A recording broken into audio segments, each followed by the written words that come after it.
നവരാത്രി സമ്മാനമായി കേന്ദ്ര സർക്കാർ ജീവനക്കാർക്ക് DA 3% വർദ്ധിപ്പിച്ച കേന്ദ്ര സർക്കാർ. പെൻഷൻകാർക്കും വർധനവ് ബാധകമാണ്. വിവരങ്ങളുമായി ശരത് ലാൽ ചേരുന്നു. ശരത്, ഈ DA വർധനവ് എത്രത്തോളം ജീവനക്കാർക്കായിരിക്കും അതിന്റെ ഒരു പ്രയോജനം കിട്ടുക?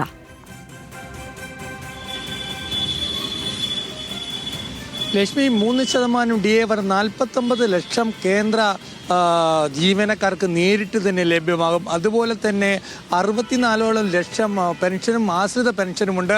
അവർക്കും ഈ DA വർധനവ് ബാധകമാകും. ലക്ഷ്മി, വളരെ പ്രധാനപ്പെട്ട ഒരു കാര്യം, 60,000-ന് മുകളിൽ സാലറിയുള്ള അല്ലെങ്കിൽ ശമ്പളമുള്ളൊരു സർക്കാർ ഉദ്യോഗസ്ഥന് 32,000 മുതൽ 36 വരെ ഉള്ള ഒരു നിജപ്പെടുത്തിയിട്ടുള്ള നവരാത്രി സമ്മാനമായുള്ള ഈ DA വർധനവ് ലഭിക്കുമെന്നതാണ് ഇപ്പോൾ ജീവനക്കാരുടെ സംഘടനകൾ വ്യക്തമാക്കുന്നത്.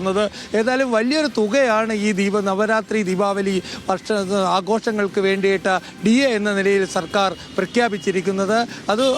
അതുമാത്രമല്ല, നേരത്തെ തന്നെ DA 3% നിന്ന് DA 53 മുതൽ 58 വരെ ശതമാനമായി മാറ്റുന്നത് സംബന്ധിച്ചിട്ടുള്ള ചർച്ചകൾ നടക്കുന്നുണ്ടായിരുന്നു.